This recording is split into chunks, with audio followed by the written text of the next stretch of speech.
Hey everyone. Tonight we're kicking things off not with some highfalutin philosopher or a bloodthirsty conqueror, but with a humble plant that's been messing with people's heads, healing their ailments, and generally being a mild pain in the butt for governments for thousands and thousands of years, cannabis. So, before you get too comfy, take a sec to hit that like button and subscribe if you genuinely dig what I'm doing here. Also, drop a comment and let me know where in the world you're tuning in from and what time it is where you are. It's always cool to see who's joining us from all corners of the globe. Now, let's dim those lights, maybe throw on a fan for that nice, gentle background noise, and let's just ease on into tonight's hazy little history lesson together. We're heading way back to roughly 5000 BC, deep in the Stone Age. And I'm putting the emphasis on stone here. Civilization is basically still in beta. People are just figuring out pottery, domesticating animals, and dying from stuff like standing too close to a mosquito. Somewhere in what we now know as Siberia, some wandering forager probably tossed a bit of cannabis onto a campfire just to get a little warmth, took a good, deep breath, and then completely forgot what they even went outside for in the first place. Fast forward a bit, and archaeologists are digging around ancient burial sites and finding cannabis seeds. That tells you something, right? It means someone valued this plant enough to take it with them to the grave, literally. Either it was part of some sacred ritual, or it was the prehistoric version of, "Don't bury me without my stash." Dude, knowing human nature, it was probably a little bit of both. In the beginning, cannabis wasn't about feeling good or having deep, philosophical thoughts. It was all about survival. The fibers could be turned into ropes and clothes, the seeds were edible, and the plant was basically nature's Swiss Army knife. For 9 months, the Silk Road transformed cannabis into the first truly multicultural plant. It transcended languages, religions, and moral codes, and everyone feigned using it only for medicinal purposes. Whether you were a monk in China, a merchant in Samarkand, or a mystic in Cairo, the scent was universally familiar. A blend of smoke, dust, and gentle enlightenment. Cannabis had gone viral, and there was no option to log off. By the time the Islamic Golden Age dawned, cannabis had become like that polite houseguest nobody admitted to inviting but everyone allowed to stay. From Baghdad to Cairo, it subtly permeated mosques, palaces, and poetry circles. It was never loudly discussed, but it was consistently present. The early Islamic world was a cultural powerhouse, advancing algebra, astronomy, medicine, philosophy, and embracing a plant that enhanced the allure of all those disciplines. Scholars such as Avicenna and Al-Razi wrote about cannabis in their medical treatises, touting its benefits for pain relief, digestion, and spiritual tranquility, a medieval euphemism for suggesting someone take a dose and cease arguing about theology for 5 minutes. However, Islam's relationship with intoxication was complex. The Quran explicitly forbade alcohol, which was clear-cut, but it remained relatively silent on the topic of cannabis. This ambiguity left room for interpretation, and humans, naturally, are adept at discovering loopholes where interpretations exist. Thus, hashish emerged as the original gray area in divine law. The Sufi mystics embraced it wholeheartedly. These were Islam's spiritual poets and dancers, the ones who whirled in circles, claiming union with God through music, prayer, and, on occasion, substances that made God seem unusually loquacious. For Sufis, cannabis wasn't a vice. It was a bridge, a fragrant, slightly giggle-inducing bridge to the divine. Meanwhile, the religious establishment looked down upon it. By 18, she had already been married twice, widowed once, and accused of more crimes than most cardinals. But the game wasn't over. The next marriage would not just secure her family's power. It would transform her from papal pawn to duchess.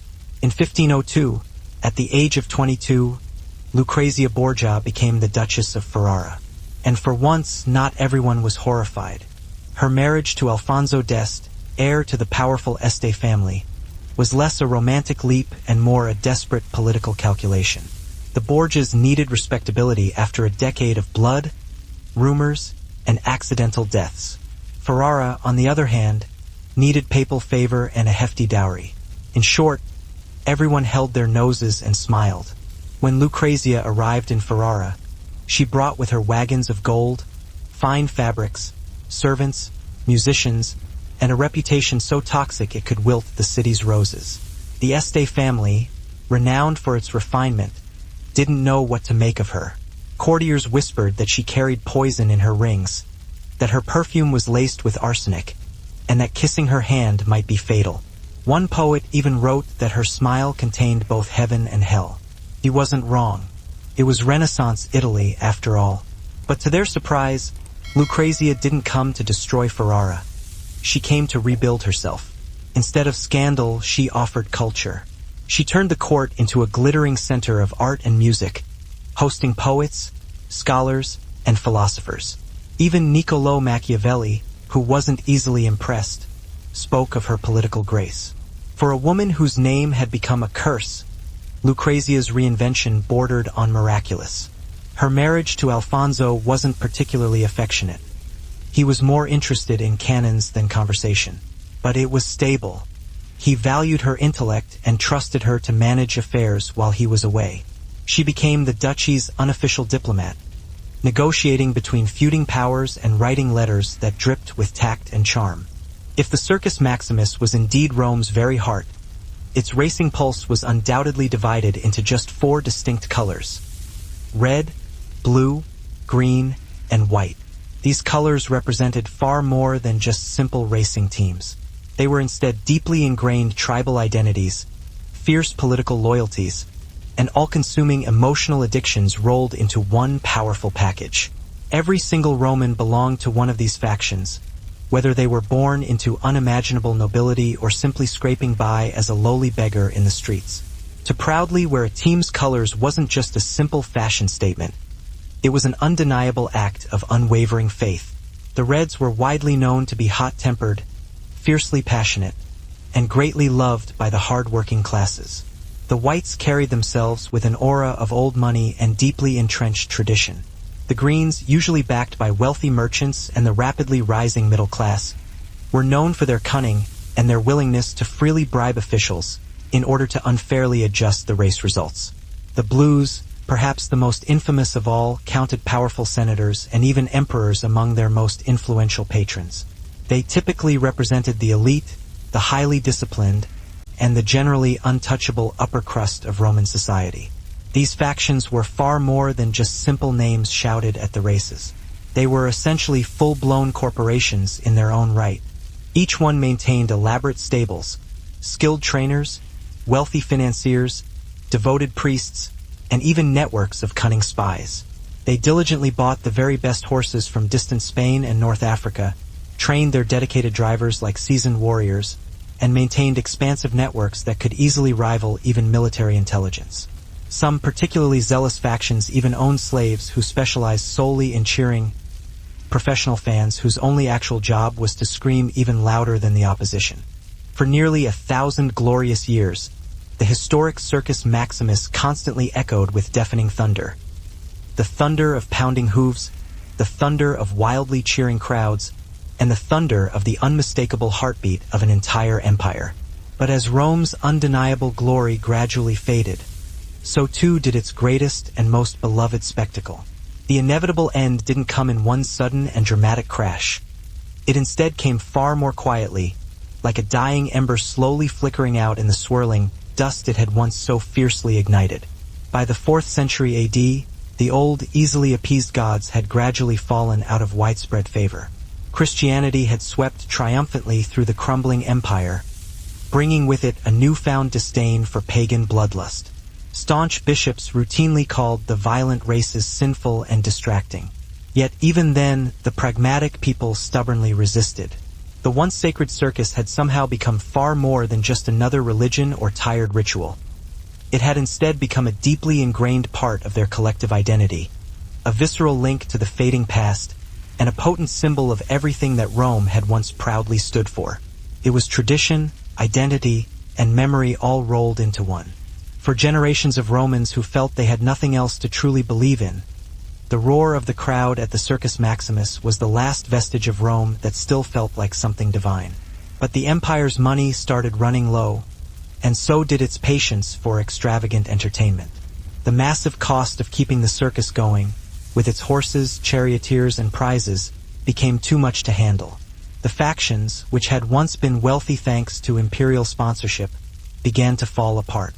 Without a steady stream of funding, the stables became empty, the chariots fell into disrepair, and the once proud banners of red, blue, green, and white faded into silence. The Gothic wars and foreign invasions were the final nail in the coffin. You could use it to sail the seas, tie stuff together, wear it as clothing, and if you happened to accidentally smoke it, suddenly the clouds became the funniest thing you'd ever seen. Just imagine being one of the first humans to inhale that stuff on purpose. No one there to explain what's going on. No munchies. No Bob Marley tunes. Just pure, unadulterated confusion and a one-sided conversation with a tree that isn't talking back. Early humans probably weren't thinking they were getting high. They probably figured the gods had just upgraded their eyeballs or something. And yet, from that accidental puff, a legend was born. The legend of a plant that would one day travel the globe, inspire poets, spark paranoia, and fund entire reggae albums. All of it started with some bored Neolithic farmer who just wanted to see what would happen if he lit his crops on fire. So even before the word weed even existed, cannabis had already outsmarted us. It had found the one species dumb enough to cultivate it, worship it, outlaw it, and smoke it, often all in the same century. Humanity, meet your oldest love-hate relationship. Let's jump ahead to 2700 BCE. China was basically inventing everything back then: paper, silk, bureaucracy, and apparently the world's first medical endorsement for getting high. Enter Emperor Shennong, also known as the Divine Farmer, which sounds pretty impressive until you realize it just means he spent most of his time taste-testing random plants to see which ones would kill him. The guy was basically the world's first drug trial participant, and there wasn't even a control group. Legend has it that Shennong discovered hundreds of herbs this way, including ginseng tea and, cannabis. His book, The Pentasoking, reads like some ancient Yelp review site for plants. Good for pain, gout, rheumatism, and forgetfulness, which is pretty ironic considering cannabis probably caused the forgetfulness he was trying to treat. Hashish dens sprung up from Egypt to Persia, teeming with scholars, merchants, and individuals who were undoubtedly supposed to be elsewhere.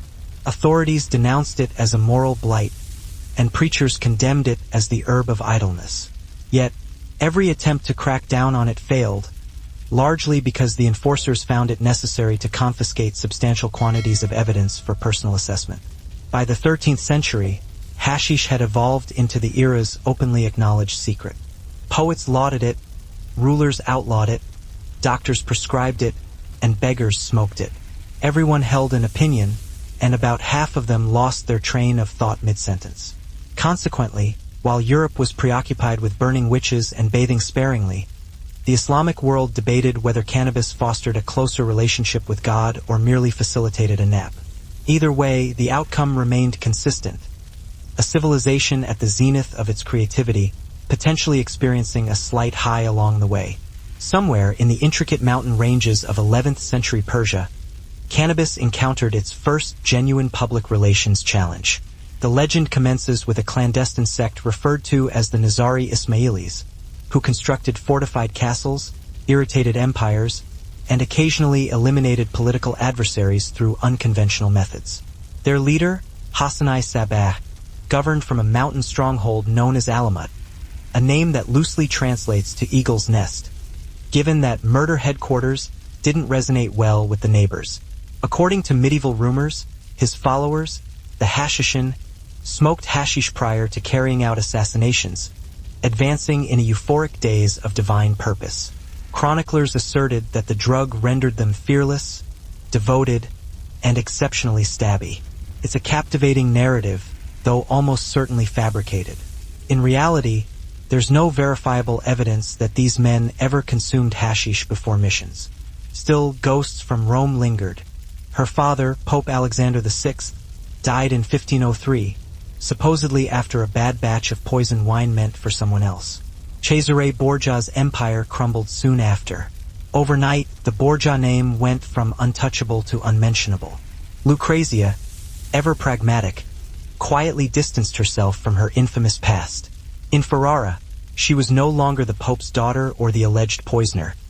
She was the Duchess. Elegant, composed, and determined to outlive the legends that haunted her. And for a time, she succeeded. The serpent of Rome had shed her skin, and what emerged was a woman of astonishing poise. But peace in her world never lasted long. By the time the ink dried on her Ferrara marriage papers, Lucrezia's world had already begun to unravel. Her father, Pope Alexander VI, died in 1503, and the circumstances of his death were pure Borgia irony. The story goes that he and Cesare accidentally drank poisoned wine intended for someone else. Whether divine justice or poor labeling, the result was the same. The mighty patriarch was gone, and the family's web of influence began to dissolve faster than holy water on a hot brazier. For Lucrezia, it was both freedom and disaster.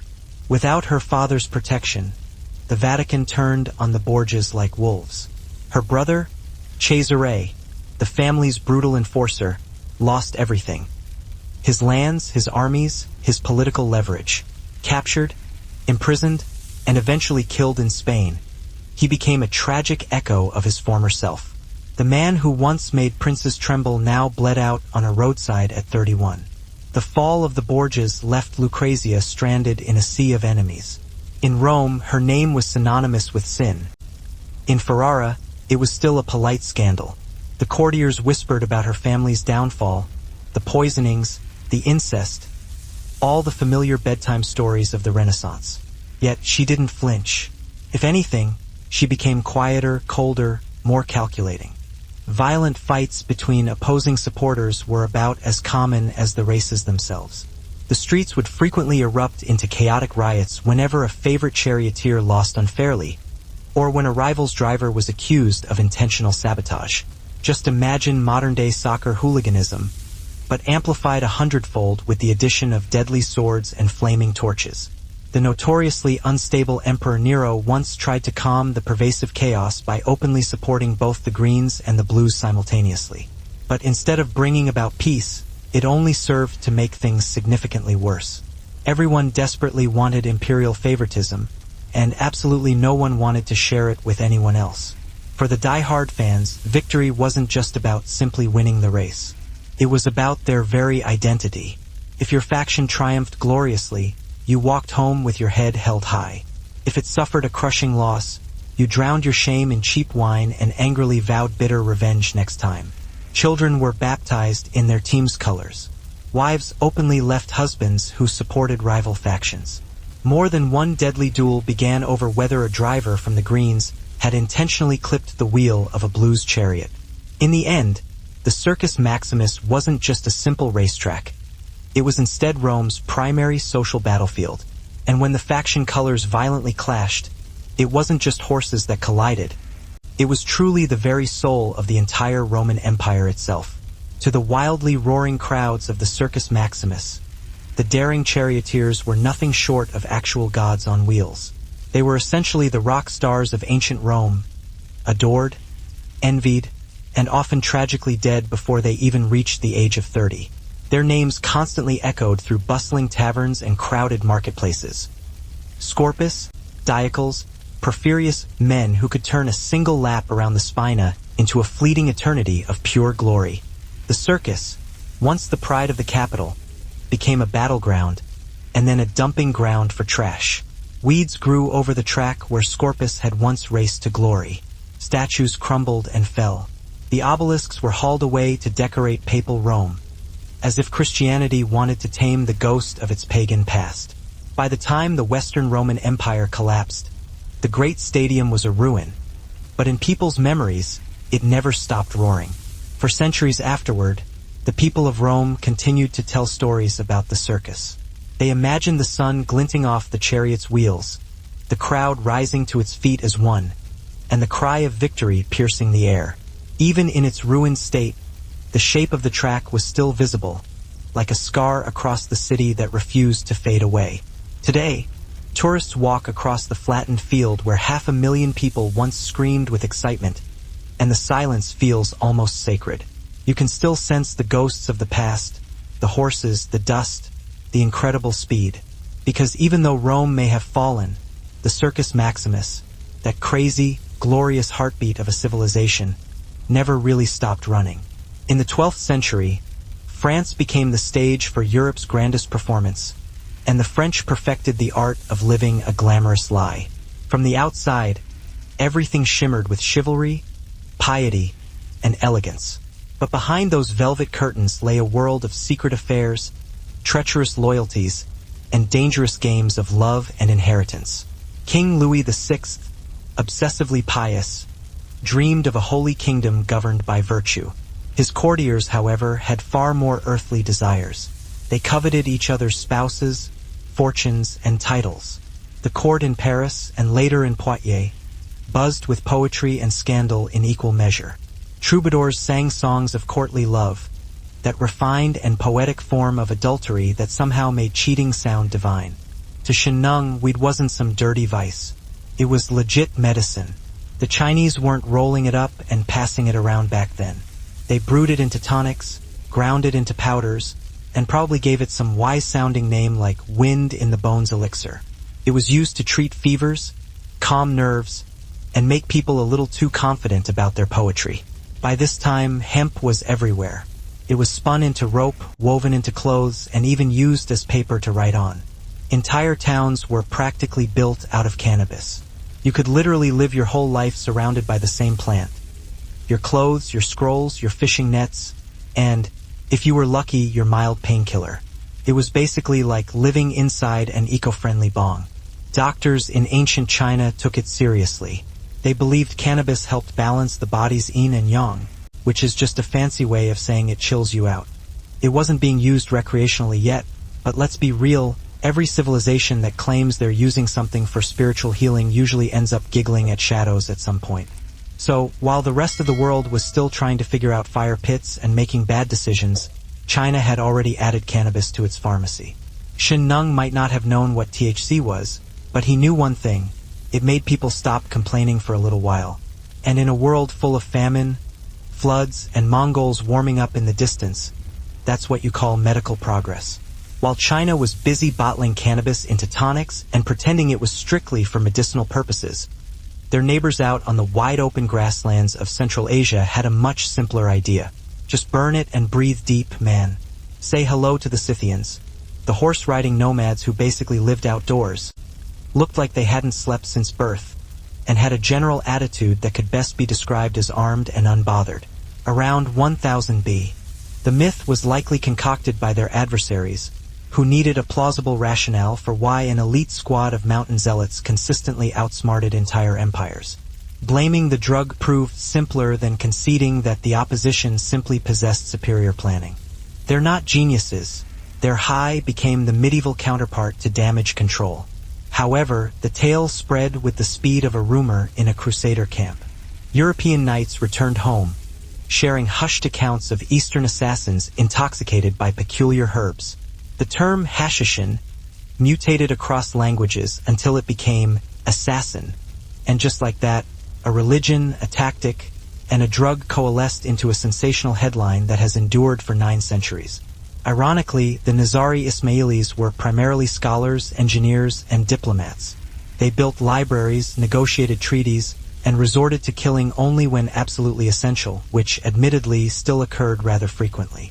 The notion that they got high before missions likely stemmed from the same chroniclers who believed dragons inhabited Ethiopia. Nonetheless, the damage had been done. Hashish was irrevocably linked to clandestine violence, despite the true connection being medieval gossip and a persistent lack of fact-checking. So, the next time someone mentions an assassin, remember that it originated as an exaggerated rumor about a group of scholarly Persians who may or may not have enjoyed herbal incense. The myth endured, the castles crumbled, and cannabis acquired a new reputation, transitioning from a sacred plant to a suspicious substance. Humanity, as usual, learned absolutely nothing from the episode. By the time cannabis meandered into medieval Europe, the continent had already developed a sophisticated system for managing new ideas. Fear them, ban them, and then quietly exploit them anyway. Hemp had been utilized for centuries in the production of rope, oil, and fabric, and no one gave it a second thought. In letters to allies, Lucrezia wrote with a tone of melancholy grace, describing herself as a woman of misfortune. It was a careful choice of words. She never denied her past. She simply outlived it. While her relatives were stripped of titles and chased from cities, she remained securely in Ferrara, navigating the political ruins like a survivor of a shipwreck who had found herself standing on an island of gold. Her husband, Alfonso, initially wary of his infamous bride, began to rely on her more. She handled correspondence, managed estates, and entertained ambassadors with a level of refinement that made her indispensable.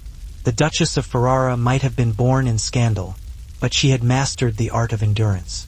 Still, there was an invisible shadow in her chambers, the knowledge that her family's name would never be cleansed. Rome had fallen silent about the Borgias, but silence, as Lucrezia knew, was rarely innocent. It was the kind of silence people use when they're waiting for the next rumor to be true. By the early 1510s, Lucrezia Borgia had completed the most improbable transformation in Renaissance Italy, from the Vatican's scandalous daughter to one of its most admired duchesses. Her court in Ferrara became a sanctuary for poets, painters, and philosophers, a sort of cultural rehab center where tortured geniuses could complain about the Pope over good wine. Under her patronage, Ferrara blossomed into a jewel of the Italian Renaissance. She sponsored writers like Ludovico Ariosto, whose Orlando Furioso would become a literary masterpiece. Musicians such as Josquin des Prez and Antoine Brummel performed at her court, filling the ducal palace with sacred hymns and suspiciously secular ballads. The Duchess herself played the lute, wrote poetry, and hosted salons that made Florence's Medici circles look downright provincial. What made Lucrezia remarkable wasn't just her taste. It was her subtle power. But behind all the glamour and adulation was incredible grit and dedication. Most charioteers weren't actually born into nobility. They were more often slaves bought and rigorously trained by the various racing factions from a very young age. The lucky few earned their freedom through hard-fought victories. The even luckier ones actually lived long enough to eventually spend it. Training began in the dark, pungent stables, where young boys learned how to effectively harness four powerful horses at once, 2 tons of pure muscle, chaos, and unpredictable temperament. The reins were always wrapped tightly around their waists, so if they unfortunately fell, the horses would drag them mercilessly until the unforgiving ground finally stopped them, or didn't. Each chariot was a lightweight death trap constructed of thin wood and supple leather, built solely for intense speed, not for the safety of the driver. The skilled drivers leaned precariously forward, knees bent low, whipping their horses while constantly watching for rival charioteers trying desperately to cut them off at the dangerous turning posts. The key to success was delicate balance. Lean too far in any direction and you would inevitably flip. Go too slow and you were almost guaranteed to be crushed from behind. One single race could instantly transform a nameless slave into a celebrated celebrity, or into a simple stain on the hard-packed track. Still, the substantial rewards were simply too irresistible to ignore. A successful charioteer could potentially earn tens of thousands of sesterces per racing season, fortunes that easily rivaled those of powerful senators. The legendary Gaius Appuleius Diocles famously retired after 24 long years of intense racing with a staggering fortune equivalent to hundreds of millions of dollars today. He could have easily bought an entire city. A knight could pledge his pure devotion to a married lady, and if her husband objected, well, he clearly just didn't understand the nature of romance. At the center of this glittering hypocrisy stood Queen Eleanor of Aquitaine, a woman who was bold, intelligent, and far too full of life for the dull religiosity of her husband. She brought with her a southern sensuality that the northern clergy found terrifying. Eleanor's court became a paradise for poets, lovers, and opportunists. There, love was a game, gossip was currency, and fidelity was open to interpretation. The nobles played their parts perfectly. Behind every gallant bow and polite smile was a calculation, a favor owed, a rumor planted, or a letter exchanged in the dead of night. Marriages were political traps, not unions of affection. One wrong word, one misplaced glance could destroy an entire family line. The court's moral theater stretched from the halls of Paris to the great duchies of Champagne and Aquitaine. In these glittering chambers, where minstrels recited verses about unattainable love, real men and women risked their lives to make those verses a reality. Affairs weren't just acts of passion. They were acts of defiance, a rebellion against arranged marriages and rigid social hierarchies. But the 12th century court was a dangerous stage to play on. Behind the lace and Latin poetry, there were spies, priests who confessed secrets to bishops, servants who overheard lovers' whispers, and nobles who wielded rumor as effectively as any sword. In this kingdom draped in silk, every kiss was political, and every act of love could be the spark that ignited a war. If France had a heartbeat in the 12th century, it pulsed through Eleanor of Aquitaine. Born into one of Europe's wealthiest duchies, Eleanor was everything the medieval world pretended women weren't supposed to be: brilliant, seductive, and dangerously independent. These folks decided that death rituals were missing something, namely, smoke. And not just any smoke, not incense, not sage, but cannabis. The Greek historian Herodotus wrote that the Scythians would throw hemp seeds onto hot stones inside sealed tents. Within just a few minutes, the place would fill up with thick, aromatic clouds, and then, in his words, they would howl with pleasure, which is ancient Greek for someone's about to start freestyling under the stars. This wasn't just some small, polite little puff, either. They treated it like a full-body baptism in THC. Picture it. 20 warriors, all covered in tattoos and fur, crawling into a tent filled with burning hemp and then emerging spiritually reborn and slightly disoriented. The Scythians probably didn't even have a word for relaxation, but this was probably the closest they got to it. The smoke wasn't just for kicks, though. It was sacred. It helped them commune with the spirits of the dead, ease their grief, and, let's be honest, make the afterlife sound like a pretty sweet deal. Archaeologists later dug up golden bongs. Yes, actual gold, buried in Scythian tombs, and they were still coated with traces of cannabis residue. That's right. These ancient warriors died the way they lived, stylish, mysterious, and just a little bit high. You can't buy that kind of historical commitment, folks. Other cultures eventually picked up on the idea. From Persia to India, nomads and mystics alike started inhaling cannabis smoke during funerals, festivals, and even philosophical debates. Because if you're going to sit around and question the meaning of life, it definitely helps if the very air itself is giving you ideas. So, while the Chinese were busy boiling their medicine and writing about balance, the Scythians were out there perfecting the ancient art of the hotbox. No fancy rituals, no incense, just fire, smoke, and an unspoken agreement. Nobody opens the tent flap until someone starts seeing gods. But the moment someone elected to light it up instead of spinning it, the church intervened. To be fair, medieval Europe wasn't exactly in a mood for experimentation. Amid crusades, famines, and the periodic plague that wiped out a third of the population, people were barely managing to stay afloat.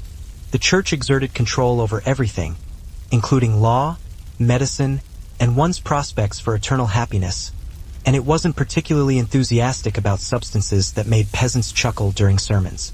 Nonetheless, cannabis slipped through the cracks.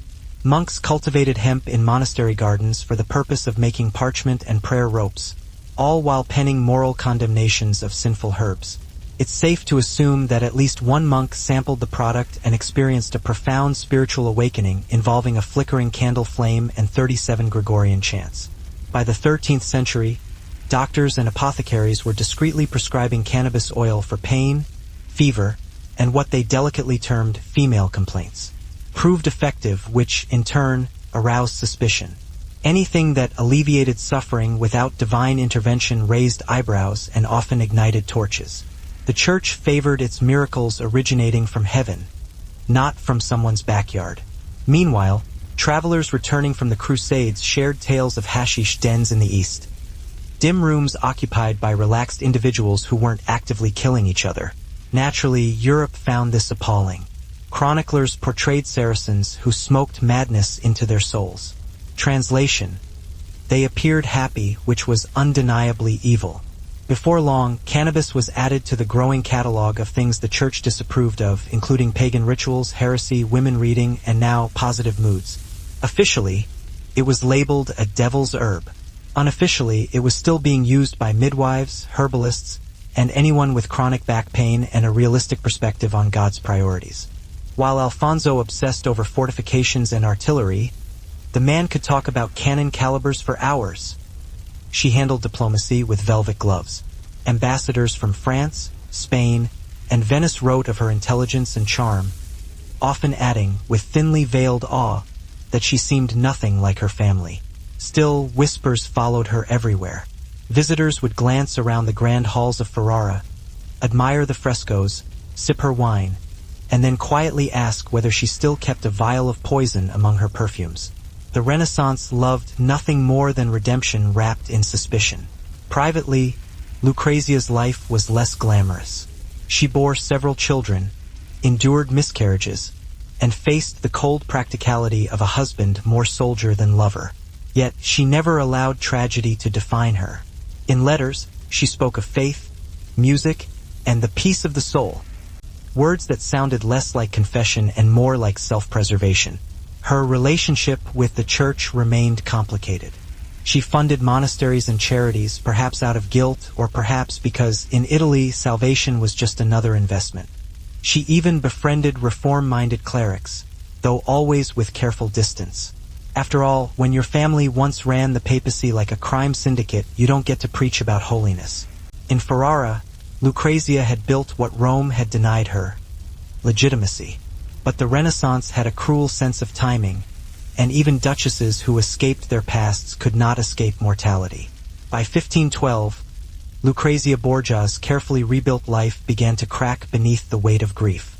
Her elegant Ferrara court, once alive with laughter, poetry, and debate, turned somber. The woman whom Europe had once painted as a temptress was now defined by loss.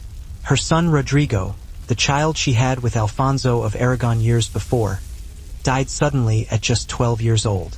And yet, even he readily admitted that every single hard-fought victory came with a considerable price. Bones broken, horses killed, and friends tragically lost. The wildly cheering fans loved them obsessively. They painted elaborate portraits of their favorite drivers on walls, wore miniature charms in their likeness, and even shouted fervent prayers for their continued safety. Some devoted fans even left offerings at local shrines to further ensure their idol's future success: strands of hair, small coins, or, in true Roman fashion, elaborate curses against rival races. The charioteers, for their part, knew the underlying truth. They weren't just athletes. They were instead gladiators on wheels. Every single race was a brutal battle disguised as a thrilling sport, and every completed lap was a dangerous flirtation with the ever-present specter of death. And in a city that incessantly worshipped spectacle, dying dramatically was almost as good as actually winning. When the starting signal dropped, and the umpire's white cloth fell from the magistrate's eager hand, time itself seemed to momentarily hold its collective breath. The heavy gates burst suddenly open, and 12 powerful chariots lunged violently forward like unleashed beasts. The thunderous roar of the massive crowd hit the senses like a physical blow. For the next grueling 7 laps, roughly 5 intense miles, the Circus Maximus transformed into a swirling storm of incredible speed, churning dust, and imminent danger. The meticulously maintained track, lined with gleaming sand, circled the Spina, a prominent central divider lavishly decorated with elaborate statues, sacred shrines, and the now famous obelisks plundered from ancient Egypt. These holy markers imbued the high-stakes race with a palpable sense of divine theater, men fiercely battling for ultimate glory directly beneath the watchful gaze of the omnipotent gods. When she married Louis VI of France, the match was supposed to unite piety and power. Instead, it created one of the most volatile pairings in royal history. Louis was devout, cautious, and utterly humorless, the kind of man who would apologize to God before enjoying his dinner. Eleanor, on the other hand, had been raised in Aquitaine, a land of poetry, music, and open flirtation. She found Louis's court stifling, his priests exhausting, and his obsession with confession particularly inconvenient for her ambitions. The Queen's charisma drew poets, knights, and even crusaders into her orbit. She wasn't just a consort, she was the cultural engine of France. But admiration quickly turned into rumor. During the Second Crusade, Eleanor accompanied her husband to the Holy Land, and tongues wagged all across Europe. Chroniclers whispered that she spent more time in the company of her handsome uncle, Raymond of Poitiers, than with her husband. Whether it was true or not, it was the kind of story that could destroy reputations faster than a wildfire through dry brush.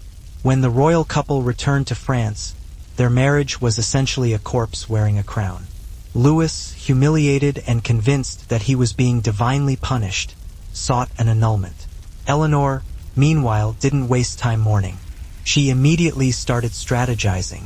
Within weeks, she secured a marriage to Henry of Anjou, who would soon become Henry II of England. It was one of the boldest political moves in medieval history. The woman who had once been Queen of France now became Queen of England and brought half of southwestern France with her as her dowry. Paris was scandalized. Bishops condemned her immodest haste. Nobles whispered that no woman could switch kings so easily without resorting to witchcraft. But Eleanor didn't need witchcraft, just intelligence and impeccable timing. She had turned personal humiliation into a major geopolitical victory. While the Scythians were hotboxing tents out on the steppes, India decided to make cannabis holy. Because if you're going to inhale smoke and see visions, you might as well make it sound respectable, right? By around 1500 BCE, cannabis had made its grand entrance into the Atharva Veda, which is one of the 4 sacred Hindu texts. It was listed as one of the 5 sacred plants, said to be a gift from the gods, specifically Shiva, who, according to legend, discovered it under some celestial tree, took a few hits, and promptly entered a state of divine chill. From that day forward, Shiva became known as the Lord of Bang, which is arguably the coolest religious title in human history. Bang, by the way, wasn't smoked. It was drunk. Think of it as a smoothie made with milk, spices, crushed cannabis leaves, and the vague promise of enlightenment. Priests, yogis, and festival-goers would sip it during ceremonies, praise the gods, and then completely forget what they were praising halfway through. It wasn't considered rebellious. It wasn't illegal. It was sacred. In temples, cannabis was used to purify the spirit. In villages, it was used to tolerate your relatives. It was medicine, meditation, and a mild form of escape, all rolled into one convenient leaf. Festivals like Mahashivaratri became full-on divine parties where worshippers stayed up all night singing hymns, dancing, and drinking bang until they could practically see the universe vibrating. If enlightenment had a recipe, it would probably be 1 part devotion, 1 part weed, and 1 unfortunate hangover the next morning. And while other civilizations treated cannabis as a ritual tool or a trade good, India gave it a personality, playful, spiritual, and stubbornly human. It wasn't just a plant. It was a companion on the path to understanding the universe, or at least pretending to. And that's the beauty of it all.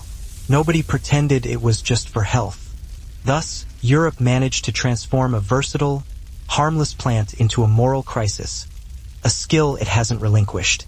Hemp remained legal as long as it behaved itself. But the moment it hinted at pleasure, it was excommunicated. Thus commenced Europe's longest-standing tradition, simultaneously fearing and depending on the same thing. By the late Middle Ages, cannabis had accomplished what most humans couldn't: survived everything. Empires rose and fell, languages evolved, and entire civilizations were consumed by flames. Yet, that resilient green plant continued to thrive wherever people experienced stress and soil existed. Europe harnessed hemp for everything from ropes and sails to paper and clothing. The age of exploration was, in essence, fueled by weed, although not the recreational kind, but rather the type that sustained ships. Columbus wouldn't have reached the New World without hemp rigging, hemp caulking, and most likely hemp underwear. So, in a way, cannabis inadvertently discovered America. Nonetheless, its reputation remained divided. To the working class, it was a practical crop. To doctors, it was a medicine. And to the church, it was yet another scapegoat for moral decay. Every group needed it, hated it, or both, which is more or less the story of civilization. By the Renaissance, scientists were dissecting everything from corpses to philosophy, and cannabis quietly re-entered medicine cabinets. Apothecaries dispensed it for pain, seizures, and sleeplessness, and poets alluded to it in verse. While Europe still officially frowned upon pleasure, It had also just invented gin, so its judgment was somewhat selective. Then came the colonial era, during which cannabis sailed across oceans once more, this time in every direction. The Spanish planted it in the Americas, the Portuguese carried it to Africa, and the British industrialized it. The boy had been living in Naples, far from his mother's reach, and the news hit her like a dagger dipped in memory. Letters from the time describe her anguish in chilling detail. "I'm left with no comfort," she wrote to a confidant, "except the prayers I whisper at dawn." The tone wasn't political. It was human. For a woman accused of every sin under the sun, she suddenly appeared almost saintly in her sorrow. But fate wasn't finished twisting the knife. 2 more of her children died in infancy, and her health began to fail. Some said it was heartbreak. Others whispered poison. Old habits die hard. But the truth was simpler. Years of childbirth, stress, and the Renaissance's poor medical hygiene had taken their toll. Yet even as tragedy deepened Lucia's dignity, it didn't diminish it. She found herself drawn more and more to religion, not with the fire and brimstone fervor of her papal father, but with a quiet, deeply personal devotion. She kept up correspondence with monks, made generous donations to convents, and spent countless hours in prayer. The court chroniclers, the very same men who once sneeringly called her the Viper of Rome, even started referring to her as the Christian Duchess. Her husband, Alonso, a man who felt more at ease with cannons than condolences, reportedly developed a newfound admiration for her resilience. He even started to rely on her judgment once more, even though she was often ill and withdrawn. The irony wasn't lost on anyone. The woman once accused of scheming with poison and lust was now the very picture of piety and composure. To outsiders looking in, it seemed like redemption. To Lucrezia herself, it probably felt more like simple exhaustion. The political machinations, the deaths, the hushed whispers. It had all taken its toll and burned through her spirit. But she wasn't finished yet. Her final years would prove that, even in frailty, she could still command everyone's attention. But absolutely nobody was actively thinking about Apollo or Neptune when the chariot wheels started their bone-jarring rattle. They were instead focused solely on basic survival. The daring charioteers leaned precariously low, the tightly wrapped reins digging into their sweating bodies for better control, the ever-present whip flicking with deadly precision. The 4 powerful horses, a perfectly synchronized team known as a quadriga, had to move as a single, unified organism, each one responding instantly to the driver's slightest twitch of command. The outside horse dictated the breakneck speed. The inside one controlled the critical angle of the turn. If even one horse faltered for just a moment, the entire chariot could easily shatter into a million splintered pieces, like fragile pottery dropped on a stone floor. The single most dangerous part of each race was undeniably the meaty, the sharp turning posts located at either end of the sprawling spina. Here, the brave drivers gambled their very lives for mere inches of precious advantage. A truly skilled driver hugged the turning post so tightly that his screeching will might actually scrape solid stone. A careless or inexperienced one clipped it even slightly and immediately went flying headfirst into oblivion. These spectacular crashes, known as naufragia or shipwrecks, were unfortunately the crowd's favorite spectacle. Horses screamed in pain and terror, would splintered loudly, and human bodies were violently flung into the surrounding chaos. The bloodthirsty crowd howled with unadulterated glee. Women fainted. Desperate gamblers tore at their expensive tunics. The enthralled emperor leaned forward in fascinated anticipation. Even when a hapless charioteer actually fell, the race stubbornly didn't stop. With her departure, the French court lost its brightest flame. But in England, Eleanor's story and her appetite for intrigue were just beginning. The scandalous queen had simply changed kingdoms, not her essential nature. And soon, her influence would once again shake the foundations of Europe. When Eleanor of Aquitaine married Henry of Anjou, soon to be Henry II of England, the rest of Europe held its breath and then immediately started gossiping. The union united England, Normandy, and Aquitaine into one vast and powerful empire. But it also brought together 2 of the most combustible personalities of the entire Middle Ages. Henry was brilliant, restless, and possessed an explosive temper. Eleanor was equally intelligent and twice as proud. Together, they were magnificent and utterly disastrous. At first, their marriage burned with a bright and passionate flame. Henry admired her wit and experience, and Eleanor finally enjoyed having a husband who wasn't intimidated by her. Their court became a vibrant center of intellect and ambition. Diplomats marveled at their combined power. Troubadours sang songs of their beauty, and enemies trembled at their combined influence. But in a court where words were weapons, affection quickly turned into rivalry. Henry's desire for control was legendary.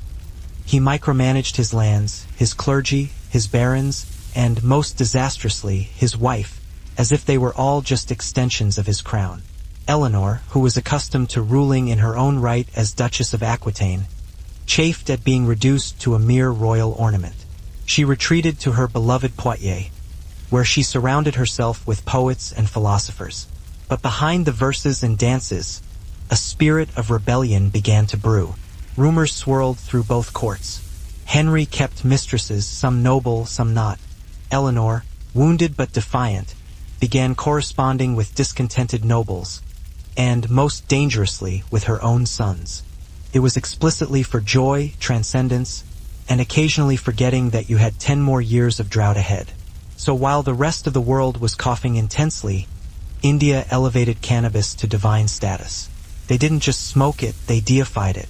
Because over there, getting high wasn't escapism, it was enlightenment with better snacks. While India was joyfully toasting Shiva with Bang milkshakes, China was taking a more serious approach. Because in China, even enlightenment comes with documentation. By around 1000 BCE, cannabis had already made its way into Taoist ritual life, which was basically a mix of meditation, alchemy, and doing weird stuff in caves to try and become immortal. Taoist monks believed that burning cannabis incense helped them communicate with spirits and see the future, which, if you've ever tried it, probably looked amazing for the first 10 minutes and then utterly terrifying for the next 2 hours. In Taoist texts, cannabis was sometimes called the liberator of sin, which sounds pretty uplifting until you realize it also made people wander into forests trying to hug clouds. Monks would burn it during meditations, claiming it helped them open the gates of perception. Translation: they got so high they could hear their own heartbeat in stereo. China's relationship with cannabis was complicated. It wasn't a party drug. It was a philosophical one. Taoists weren't interested in escaping reality. They were trying to merge with it, which is just a fancy way of saying, let's get high enough to think the universe is our roommate. Still, the early Chinese were far too organized to let things get out of hand. Cannabis was carefully measured, mixed with other herbs, and written about in scrolls that probably smelled faintly of smoke and regret. You didn't just light up all willy-nilly. You followed a strict procedure, meditated, and hoped you wouldn't levitate into a wall. Every empire asserted that it was introducing a valuable agricultural resource, which is history's courteous way of saying, we're cashing in. By the 19th century, cannabis had transitioned from sacred to scandalous to scientific. Victorians employed it in tinctures for nerves, sleep, and hysteria while politely overlooking the fact that half their society was addicted to laudanum. Doctors praised it, artists painted about it, and then, as always, governments panicked and outlawed it because nothing frightens authority quite like relaxed citizens. And yet, here we stand, thousands of years later, still debating the same plant. A plant that has outlived pharaohs, philosophers, popes, and prohibition. It has constructed ships, healed wounds, spawned myths, and, on occasion, caused individuals to stare at wallpaper for hours. Humanity continues its efforts to control cannabis, but somehow it invariably slips through our grasp, one puff, one poem, one perfectly rolled piece of history at a time. Rome, 1480. A city so steeped in sin that even the angels were rumored to carry handkerchiefs over their noses. It was into this perfumed cesspool of power and corruption that Lucrezia Borgia was born, the daughter of Cardinal Rodrigo Borgia, the man who would later become Pope Alexander VI. From the moment she took her first breath, Lucrezia was less a child and more a political pawn in human form. Her father, Rodrigo, was not known for his restraint. He had mistresses, children, enemies, and probably a few people who fit into both categories. Her mother, Venazia de Catanii, was one of his long-term lovers, a Roman widow with enough ambition and patience to tolerate a man whose moral compass pointed solely toward personal gain. Together, they produced several children, but Lucrezia was the jewel, intelligent, charming, and suspiciously useful. By the time she could walk, deals were being brokered in her name. And this time around, there would be no need for masks or intrigue, just a quiet reckoning with the legend she had become. By 1518, Lucrezia Borgia was no longer the dazzling duchess who had once bewitched the salons of Ferrara. She had transformed into something quieter, softer, yet still undeniably magnetic. The gossip mongers of Rome had moved on to fresher scandals, and in their silence, Lucrezia found a measure of peace. Her days now centered around her children, her faith, and the daily rituals of a court that no longer demanded she constantly prove herself. Her eldest surviving son, Ercole, was being carefully groomed to become the next Duke of Ferrara. She absolutely adored him, writing him letters filled with gentle advice and a touch of fatalism, as if she somehow knew her time was running short. Her husband, Alonso, remained preoccupied with politics and fortifications, but their marriage had settled into a sort of quiet, companionable partnership. Whatever passionate love had once flickered between them had evolved into something far sturdier, mutual respect, or maybe just a shared endurance, but shadows still lingered. Lucrezia's health, which had already been fragile from years of childbirth and constant stress, started to decline further. Chronic fevers, exhaustion, and episodes of fainting left her confined to bed for days on end. But in true Borgia fashion, she stubbornly refused to let illness rob her of her inherent grace. Visitors described her as serene, almost luminous, even as her body was clearly failing her. In June of 1519, she went into labor yet again, her 10th pregnancy. The child, a girl, was stillborn. Complications quickly followed, and a serious infection set in. Renaissance medicine being what it was at the time, mostly a combination of herbs, prayers, and hopeful thinking, there was really very little that could be done. The next driver in line simply steered skillfully around the scattered wreckage, sometimes even using the fallen rivals and their shattered chariots as convenient obstacles to block the oncoming competition.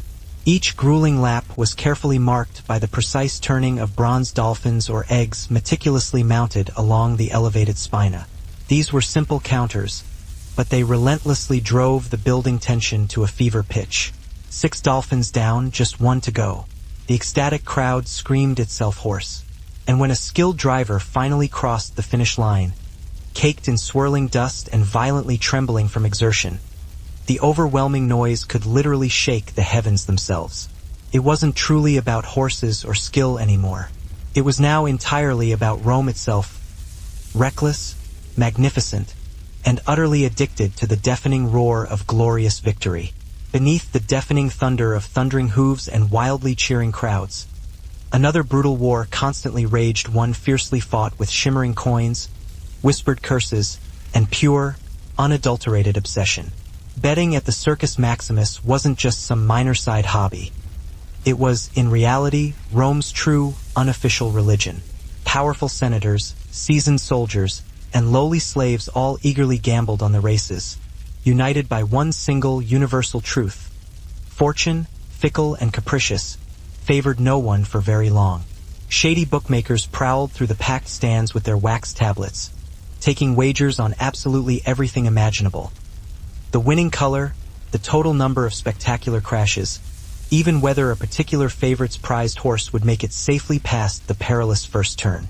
Eager spectators handed over their precious coins like somber offerings to the unforgiving gods, whispering fervent hopes to Fortuna, the notorious goddess of chance.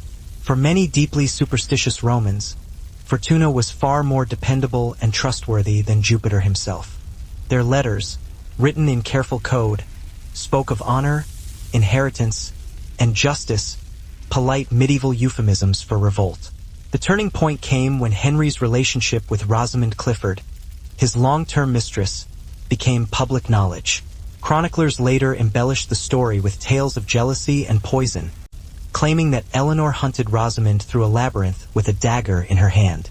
While the story was likely apocryphal, it captured the underlying truth. Eleanor's humiliation was something she would never forgive. By the time she reached her 50s, the queen who had once charmed all of Europe now found herself at the center of a family civil war. Her sons, Richard, Geoffrey, and Henry the young king, rose up against their father with Eleanor's quiet but unwavering support. In a world ruled by kings, Eleanor's pen had become her most potent sword, and the scandal that began as a domestic quarrel would soon shake the thrones of both England and France. By 1173, the great Angevin Empire, ruled by Henry II and shadowed by Eleanor of Aquitaine, was less of a family and more of a battlefield with royal titles. Henry's sons were all handsome, ambitious, and fatally aware that their father had no intention of actually letting them rule anything of significance. They had the crowns, but he held all the real power. The eldest, Henry the young king, had been crowned during his father's lifetime but was treated more like a decorative heir than a co-ruler. Richard, destined for legend as Richard the Lionheart, seethed in Aquitaine under his mother's influence, while Geoffrey of Brittany schemed with the cunning of a man twice his age. Eleanor, exiled from court and nursing years of accumulated humiliation, saw in her sons a chance for vengeance disguised as justice.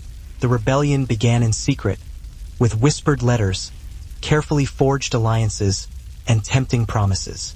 Meanwhile, the Confucians, those eternal killjoys, frowned upon anything that loosened the mind too much. The Taoists said cannabis expanded consciousness. The Confucians said it expanded laziness.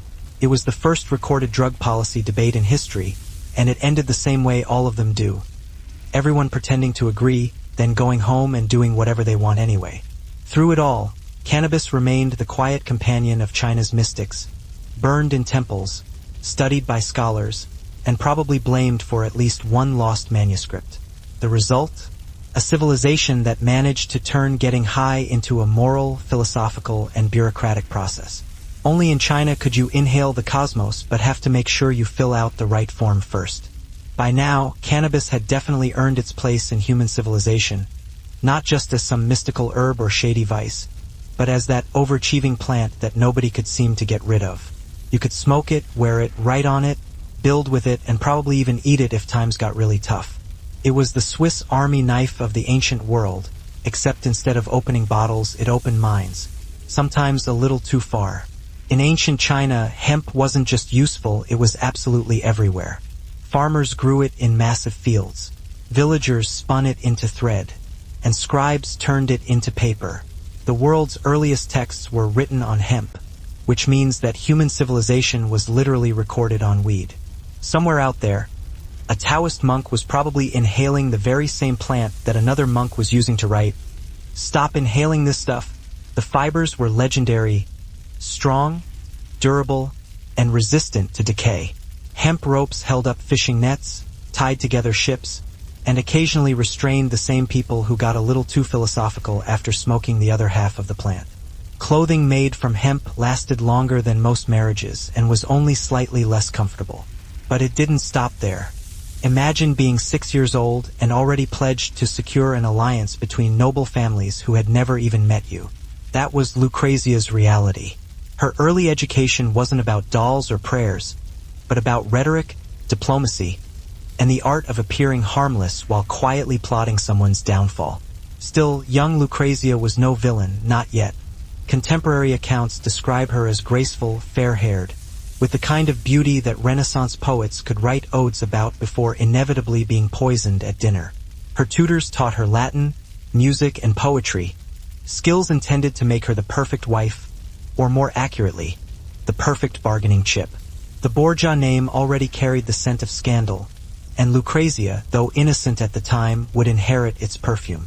While her father maneuvered his way to the papal throne through bribes and backroom deals, the young girl watched and learned. She saw that in Rome, virtue was decorative, and survival required flexibility. Moral, political, and occasionally anatomical. By the time Rodrigo became pope, the Vatican had turned into a family business. Cardinals whispered, rivals schemed, and everyone assumed the Borgia's blonde daughter must be in on the corruption. Whether she was a serpent in silk or merely a dove raised in a nest of vipers would become one of history's favorite debates. When Rodrigo Borgia officially became Pope Alexander VI in 1492, the Vatican didn't just gain a spiritual leader, it gained a family business. The Holy See, once a fortress of piety, or at least good PR, was now an extension of the Borgia household. And like any good Italian dynasty, business meant marriage, money, and manipulation, three areas in which young Lucrezia would soon excel, whether she wanted to or not. At 12 years old, Lucrezia was already being traded across Europe's noble families like a particularly elegant chess piece. As the fever worsened relentlessly, Lucrezia asked for confession, received the sacraments, and requested to be left alone with her personal chaplain. Accounts from those final days depict her as remarkably calm, accepting, and resolute, the complete opposite of the woman portrayed in scandalous pamphlets as the Vatican's notorious seductress. On June 24, 1519, Lucrezia Borgia passed away at the relatively young age of 39. Her last words were reportedly a prayer for her children and for the peace of mind of those who had wronged her. Ferrara mourned her sincerely, poets openly wept, courtiers spoke of her inherent kindness, and even those who had once doubted her character admitted that she had died as a truly devout Christian lady. The Duchess was buried in the convent of Corpus Domini, a quiet sanctuary that suited her far better than any gilded palace ever could. In death, she finally achieved what she had been consistently denied in life: silence. Not the silence born of rumor and innuendo, but the genuine peace of finally being left completely alone. Death didn't end Lucrezia Borgia's story. In fact, it made it immortal. Within months of her passing, the pamphlets, poems, and chronicles of Europe went into overdrive, actively reshaping her life into pure myth. To some, she was the quintessential Renaissance monster, the Pope's malevolent daughter who dabbled in poison, lust, and political intrigue. To others, she was an innocent pawn, a woman tragically trapped in a web spun by men far more ruthless than she ever could have been. The truth, as it almost always is with the Borgias, was a complicated mix of both and neither. Writers in later centuries absolutely adored her contradictions. Victor Hugo famously portrayed her as the deadly femme fatale in his 1833 play Lucrezia Borgia. Donizetti then turned that same compelling myth into a soaring opera, allowing her voice to express arias of guilt and vengeance. The overall sums involved were often staggering. Wealthy patricians casually bet entire sprawling estates on the outcome of a single race, while impoverished laborers desperately staked their entire week's hard-earned pay, hoping against all odds to miraculously strike it incredibly rich. Some fortunate souls won fortunes overnight. Others, far less lucky, ended the day half-naked, having been forced to sell their very cloaks just to pay off their mounting debts. It wasn't at all uncommon for a devastated gambler to hurl himself dramatically from the highest stands after suffering a crushing financial loss, a truly theatrical exit that the seasoned Romans almost openly admired.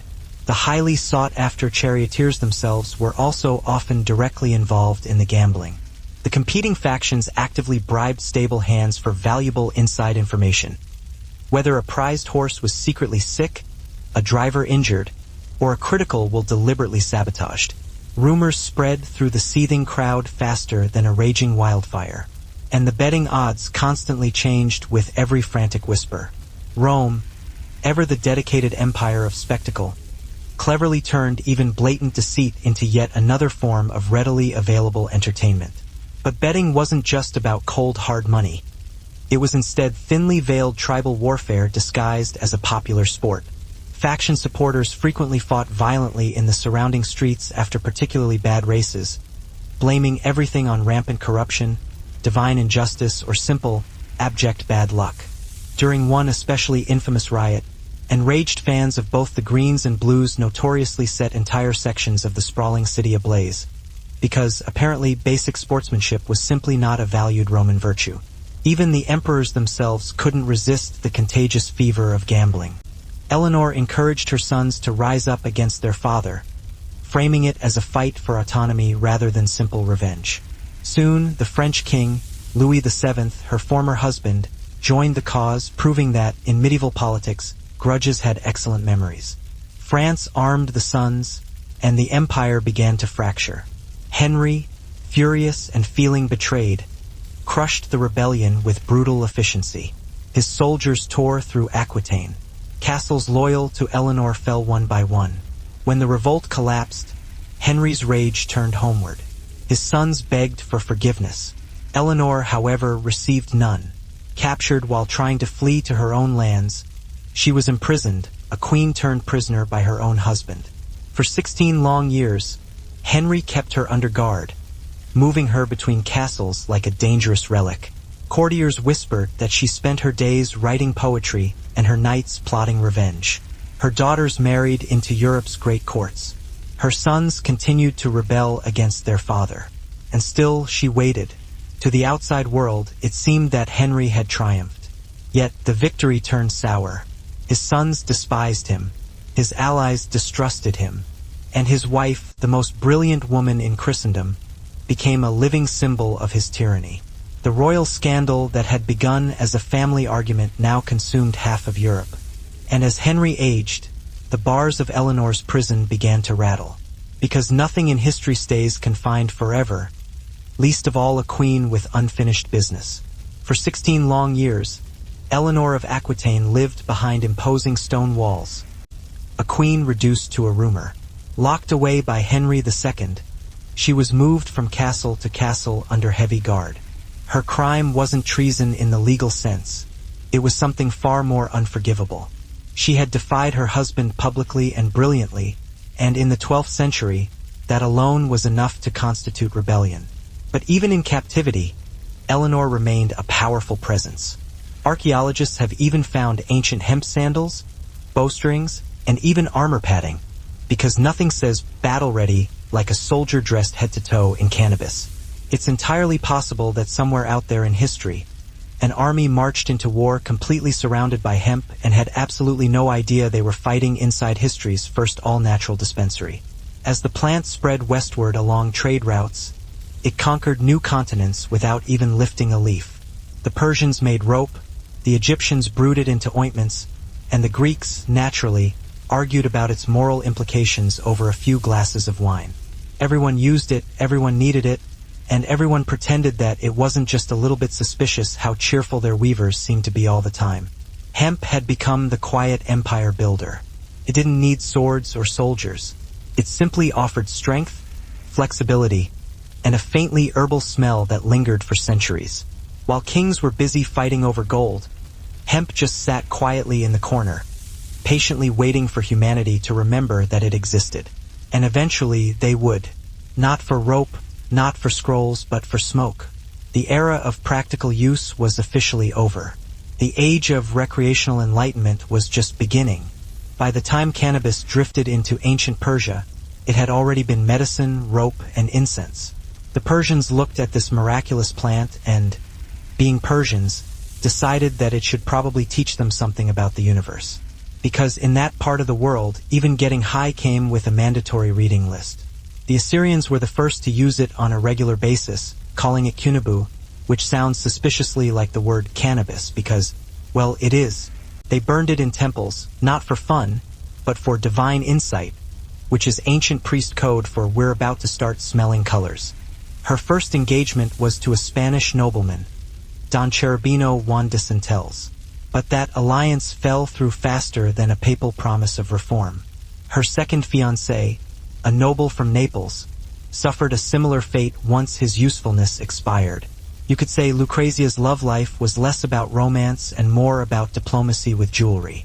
By 14, her father arranged her marriage to Giovanni Sforza, Lord of Pesaro, a man twice her age and half as cunning.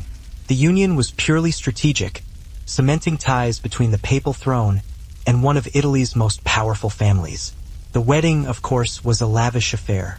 Rome's nobility dined beneath frescoed ceilings, toasted with golden goblets, and politely ignored the fact that the Pope's daughter was now a walking political treaty. Behind the smiles and lace, Lucrezia played her role flawlessly. She was charming, well-mannered, and spoke like an angel.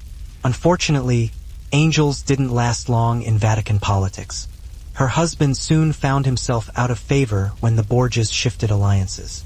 And when the Borgias shifted, it usually meant someone was about to vanish, resign, or fall ill. Giovanni Sforza didn't wait for divine intervention.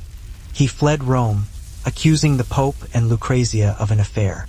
Yes, he actually accused his wife and father-in-law of incest. It was a scandal that made Rome gasp and snicker in equal measure. Lucrezia, barely 16, became the talk of Europe, her name whispered in every court as both victim and temptress. But the Borgias didn't crumble under gossip. They turned it into strategy. The Pope declared her marriage null on grounds of non-consummation, which must have been awkward for everyone involved. Giovanni was humiliated, Lucrezia was free, and the game of alliances continued.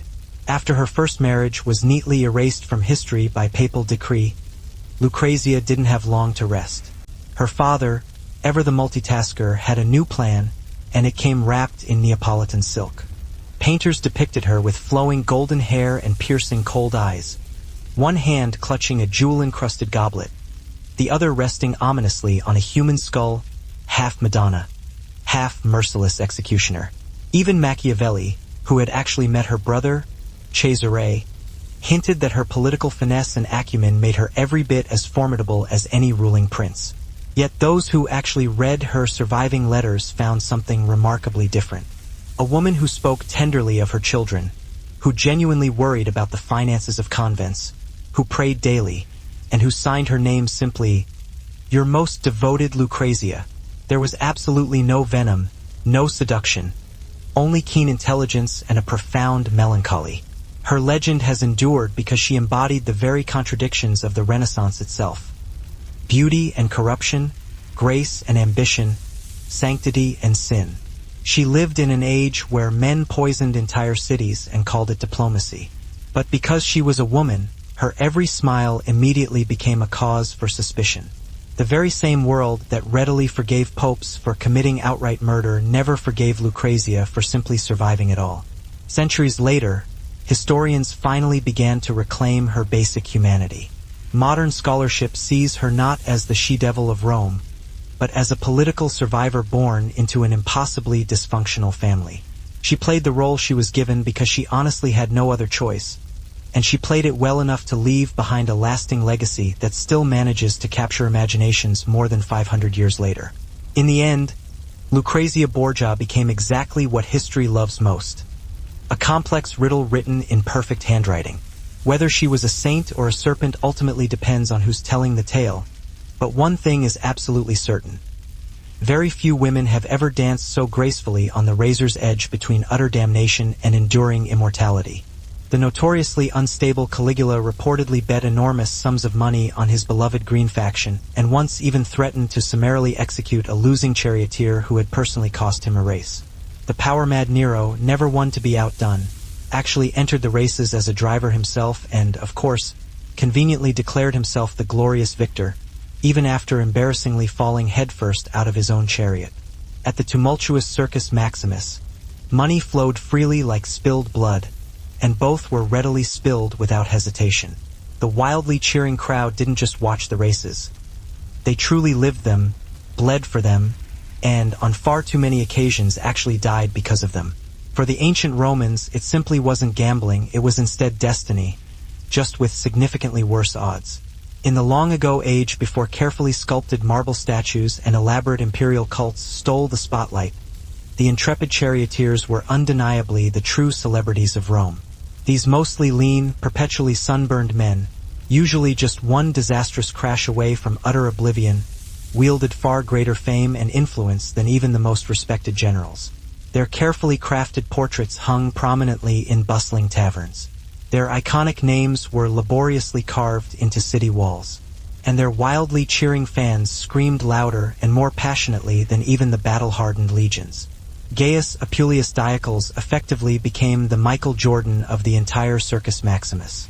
He actively raced for an impressive 24 years, switching competing factions like modern-day athletes switch teams for far better contracts. By the well-deserved end of his highly lucrative career, he had won nearly 1,500 intense races and earned a staggering fortune so immense that he could have easily fed all of Rome for an entire year, or at the very least thrown the most extravagant dinner party in recorded history. She sent quiet letters through sympathetic servants, maintained contact with her daughters scattered across Europe, and kept her name alive in every courtly whisper. When poets sang of noble ladies wronged by cruel lords, everyone knew exactly who they were talking about.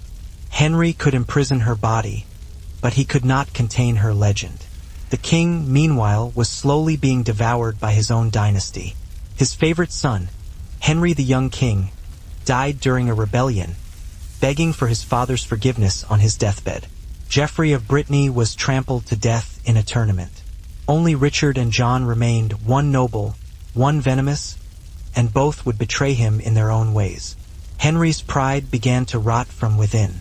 His long affair with Rosamund Clifford ended in tragedy when she died, leaving the court buzzing with gossip that Eleanor had somehow reached her rival from afar. The labyrinth, the poisoned cup, all myths perhaps, but myths born of fear. Even imprisoned, Eleanor's reputation for vengeance haunted him. By 1189, age and exhaustion had stripped Henry of the fire that had once built an empire. His sons rebelled again, this time led by Richard, with Eleanor's open blessing. The French king, Philip II, son of her old husband, Louis, joined the attack. Surrounded, sick, and betrayed, Henry finally surrendered. When he saw the list of rebels and found John's name, his youngest and once beloved son, he reportedly turned his face to the wall and muttered, "Now let everything end." And it did. Henry died that same year, broken by family and fortune. When the news reached her, Eleanor was released, not in triumph, but as an inevitability. The queen who had once shaken thrones stepped back into the daylight at nearly 70 years old. And as her chains fell away, so too did the last shadow of Henry's reign. The prisoner was finally free and ready to rule once more. When it reached the Persians proper, cannabis quickly found a home among Zoroastrian mystics who already had fire altars, cosmic dualism, and a whole lot of existential dread. All they were really missing was a good mood enhancer. They believed that the smoke carried prayers to the heavens, which, to be fair, it probably did, along with a few brain cells. Then came the philosophers. Persia had no shortage of people who enjoyed sitting cross-legged and debating metaphysics until everyone completely forgot what the original question even was. Cannabis fit right in. It dulled pain, softened the hard edges of reality, and made long conversations about the very nature of truth almost tolerable.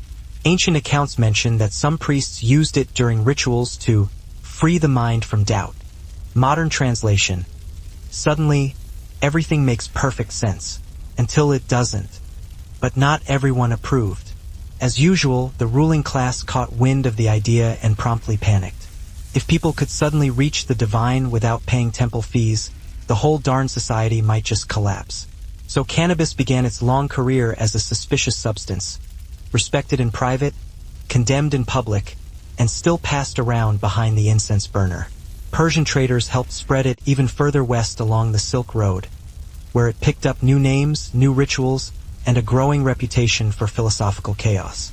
By the time it reached Greece, it wasn't just a plant anymore. It was a traveling idea, a portable enlightenment kit with absolutely no instructions included. So, yeah, Persia made cannabis philosophical. They turned smoke into spirit, contemplation into a contact sport, and a simple plant into a willing debate partner. And like all great philosophical discussions, it ended the same way, with someone saying, "Wait, what were we even talking about again?" By the time cannabis floated down the Nile, Egypt was already running on divine bureaucracy. Her next groom would be Alfonso of Aragon, a handsome young prince and the illegitimate son of the King of Naples. The match promised stability for the Papal States and, more importantly, a useful alliance in the endless Italian power shuffle. Lucrezia, now 17, seemed genuinely happy for once. Alfonso was close to her age, reportedly kind, and easy on the eyes, a refreshing change after Giovanni Sforza, whose only talent had been paranoia. The pair had a son, Rodrigo, named after her father, because who doesn't want to remind everyone of the family brand at every possible occasion? For a brief and shining moment, the Borgias looked almost respectable, But respectability doesn't sell in Renaissance Rome. Political winds shifted faster than morality, and soon the alliance with Naples soured. Her brother Cesare Borgia, charming, brilliant, and occasionally homicidal, decided that Alfonso was suddenly inconvenient. In Borgia speak, that meant doomed. One summer evening in 1500, assassins attacked Alfonso on the steps of St. Peter's Basilica. He survived the first attempt, a miracle, really, but while recovering in his chambers, someone strangled him. Eyewitnesses claim Cesare's men did it. Others whispered that Lucrezia herself had held the pillow. The truth, as with most Borgia stories, was probably somewhere between horror and rumor. Lucrezia reportedly wept bitterly, and it's hard to say whether her tears were for love lost or power slipping away. The Vatican spun a tale of bandits, but no one believed it. Rome's gossip mills ran hot. The Pope's daughter, the poisoner, the Black Widow of the Tiber. Whether or not she was guilty, her reputation was sealed tighter than a confessional door. Yet, rather than collapse, Lucrezia adapted. She learned the fine art of appearing fragile while quietly surviving everyone who crossed her. She retreated to convents for reflection, or, as cynics claimed, to wait out public outrage. And even in death, the world has continued to whisper her infamous name. At the very heart of ancient Rome, nestled between the Aventine and Palatine hills, stood a monument to chaos and glory, the Circus Maximus. It wasn't just a simple arena. It was truly Rome's beating heart, pulsing with dust, danger, and a kind of divine madness. On race days, literally half the city would pour in. Over 200,000 people packed themselves shoulder to shoulder, shouting, sweating profusely, and fervently praying that their favorite team wouldn't crash and burn before even reaching the first turn. From a distance, the circus looked like a sun-bleached colossus, stretching out nearly 600 meters in length. Up close and inside, it was absolute frenzy. Senators casually reclined under silk awnings, their expensive rings glittering in the bright sunlight. Commoners cheered wildly from the stone terraces, waving scraps of colored cloth, red, blue, green, or white, the banners representing their beloved racing factions. Even the emperor himself would lean forward in anticipation when the starting signal dropped, just as eager as the local butcher or baker seated way down below. Trumpets blared loudly. The charioteers, young men possessing far more courage than common sense, tightened their reins and whispered desperate prayers to Fortuna, the capricious goddess of luck. Horses stamped and snorted impatiently, their bronze fittings glinting brilliantly under the intense sun. Then, with a powerful blast from the umpire and the dropping of the white starting cloth, the race violently erupted. 12 teams thundered forward in a chaotic mass, wheels clattering furiously, sand exploding upwards from beneath the pounding hooves. The noise was so deafeningly loud that it made the very marble of the stands actually quake. The air quickly filled with a potent mix of sweat, leather, and burnt oil. Then there was the dashing Scorpus, the undisputed golden boy of the prominent green faction, young, handsome, and almost too fast for his own good. He won over 2,000 races before tragically dying in a horrific crash at just 26 years old. The devastated crowd wept openly as though Jupiter himself had inexplicably fallen from the sky. His weather-worn tombstone still movingly reads, "I carried off the victory palm 1,000 times, but I was cruelly cheated of my youth." These celebrated men weren't actually noble by birth, but the Roman people didn't particularly care. The adoring public worshipped them because they audaciously defied everything that Rome's rigid and inflexible society represented. A mere slave could potentially rise far higher than a powerful senator if he could simply manage to skillfully handle the reins. Freed men, foreign-born immigrants, even those originally born into abject poverty, all became powerful idols through their sheer daring and unmatched skill. It was undeniably the most democratic form of devoted worship that the empire had ever known. And with undeniable fame came seemingly unlimited indulgence. Successful drivers consistently lived like royalty. Lavish villas, dedicated servants, passionate lovers, and more expensive wine than even a boisterous bacchanalian feast could contain. The various racing factions carefully guarded them like prized war horses, offering substantial bribes, vigilant bodyguards, and sometimes even deadly poison to keep their dangerous rivals safely away. There were avid fan clubs, devoted groupies, and violently jealous street gangs. When a high-profile driver switched racing teams, full-scale riots could easily erupt, as if Julius Caesar himself had suddenly switched sides mid-battle. They were both adored and viciously hated in equal measure, praised relentlessly for their impressive skill, cursed vehemently for their perceived arrogance, immortalized in countless mosaics and graffiti. When Henry II died, the crown passed to his most formidable heir, Richard the Lionheart warrior, crusader, and his mother's truest son. His first act as king was not to parade through London or to punish his father's allies, but to free Eleanor of Aquitaine. After 16 years of confinement, she walked out of captivity with the quiet dignity of a woman who had always known she would eventually win. The court gasped. Age had not diminished her presence. At nearly 70, Eleanor could still command a room with a single glance. She wore her years like armor, and Richard, ever the soldier, understood that his mother's mind was sharper than any general's sword. He made her his co-ruler in practice, if not in title. She governed in his absence, managed his treasury, and brokered peace where his own fiery temper could not. But even this new reign carried its own share of scandal.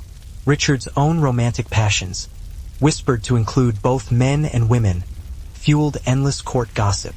Eleanor ignored it. She had certainly seen far worse. Instead, she focused on keeping his vast empire from collapsing while he chased glory in the Third Crusade. When Richard was captured and held for ransom by the Holy Roman Emperor, it was Eleanor who ultimately saved him. Nearly 80 years old, she rode across the Alps, negotiated with ruthless princes, and raised an impossibly large ransom, 150,000 marks, a sum so vast that it nearly bankrupted England. Chroniclers wrote that she moved like a lioness desperately searching for her cub. Yet even triumph came with its share of sorrow. While Richard fought and schemed abroad, his younger brother John stirred up rebellion back home, whispering that England would be better off ruled by him. It was a familiar and depressing story. Sons turning against mothers, brothers turning against brothers. Eleanor, weary of dynastic poison, once again found herself standing between loyalty and survival. The gods all had jobs, the priests had paperwork, and everyone was busy building pyramids without any proper labor laws. Into this already chaotic mix came cannabis, a small but welcome mercy for a civilization that had been collectively overworked for about 3,000 years. The Egyptians, being practical, didn't throw massive smoke parties like the Scythians or drink bang like the Indians. They used cannabis medically, which is to say they pretended it was medicine and then used it for absolutely everything. It shows up in the Ebers Papyrus, a 3,500-year-old medical text that lists cannabis as a treatment for inflammation, glaucoma, menstrual pain, and, I swear this is true, bad temper. That last one alone could have saved the pharaohs from starting a few unnecessary wars. The priests were the main gatekeepers of cannabis use. They mixed it into bombs, oils, and incense for temple rituals. Picture a high priest waving a censer full of fragrant smoke while declaring it purely spiritual. Sure, buddy, and so is tequila. The idea was that the sweet scent would carry prayers to the gods, and it probably made everyone in the temple feel just a little bit closer to them, too. Cannabis even made it into the afterlife. Traces of it have been found in mummy wrappings and burial chambers, which means that someone at some point thought, if I'm about to cross into eternity, I'm definitely bringing a joint. And it's really hard to blame them, is it? Eternity sounds like it's going to be pretty long, and the afterlife was rumored to involve farming all over again. Women used it, too. Ancient Egyptian midwives prescribed cannabis to ease the pain of childbirth, which was pretty brave, considering there were no epidurals back then, just divine chanting and whatever herbs you could sneak past the priest. You can almost hear the advice being given, "Breathe, my queen, and please pass the oil." Even the nobility got in on the fun. In the blink of an eye, the crowd was completely possessed, shouting out the names of their favorite drivers, cursing their rivals, and frantically clutching their carefully placed bets. And the ever-present danger was absolutely no illusion. One wrong turn at the spina, the central divider of the track, and a charioteer could easily be flung headfirst into the stands or crushed unceremoniously beneath the hooves of his own horses. Death came swiftly in the circus, but so, too, did fame and glory. A victorious driver could instantly earn the intense adoration of thousands of wildly cheering fans, his name sung loudly in taverns for weeks afterward. To the ancient Romans, the circus wasn't just mere entertainment. It was essentially religion in constant motion. Each and every race felt like a heartfelt prayer, each devastating crash like a punishment directly from the unforgiving gods. It was the unique place where gods and desperate gamblers met, where emperors shamelessly courted popular approval, and where the poorest slave could feel, if only for a brief, exhilarating moment, the intoxicating thrill of command. And as the swirling dust finally settled, one simple truth clearly echoed throughout the roaring arena. Rome undeniably lived for the race, and sometimes it tragically died for it, too. For Rome's seething masses, these highly revered men embodied everything thrilling and equally terrible about their chaotic world. Glorious achievement, imminent danger, and the tantalizing promise that anyone, no matter how low-born, could indeed touch enduring immortality. In a sprawling city of powerful emperors, it was undeniably the brave charioteers who ultimately made the adoring people truly roar. To the casual and untrained eye, the famed Circus Maximus simply looked like a well-maintained racetrack. But to anyone who actually lived in bustling Rome, it was the single most powerful political arena in the entire empire. The deafening roar of the massive crowd wasn't just about the magnificently trained horses. It was, in reality, about deep-seated loyalty, fervent ideology, and absolute control.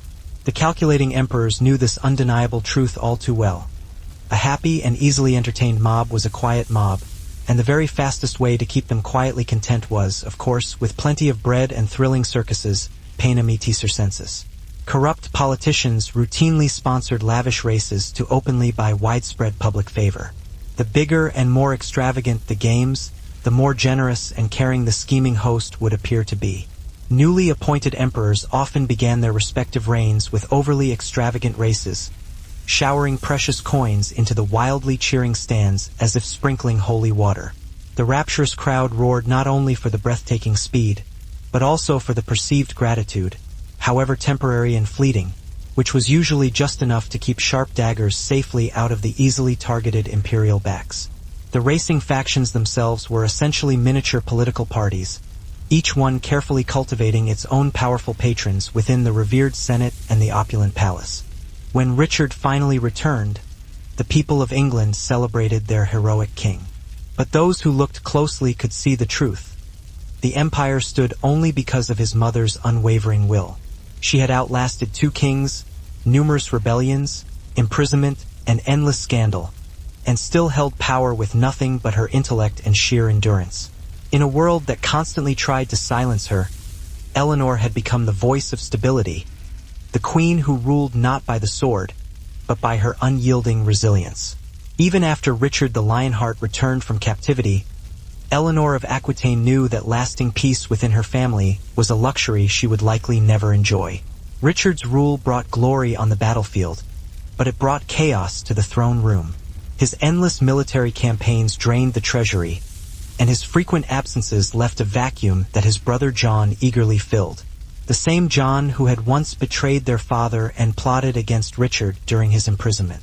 Eleanor, ever the shrewd strategist, saw right through John's superficial charm.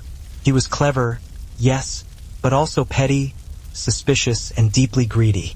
Where Richard inspired genuine loyalty through acts of valor, John demanded it through instilling fear.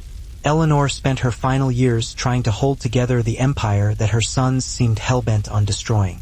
She negotiated truces, calmed rebellious nobles, and wrote letters that carried more authority than any royal decree. But for perhaps the first time in her long and storied life, she was starting to run out of both allies and time. When Richard was struck by a crossbow bolt during a siege in 1199, Eleanor rode to his side. The dying king, ever stoic, told her not to weep. "You gave birth to kings," he said, "and kings do not die with tears." His death shattered what little unity remained within the Angevin dynasty. John seized the throne before Richard's body was even cold. Pharaohs loved their luxuries, and cannabis ointments were applied to relieve their royal migraines, which were probably caused by the crushing weight of the crown or those endless meetings about pyramid construction deadlines.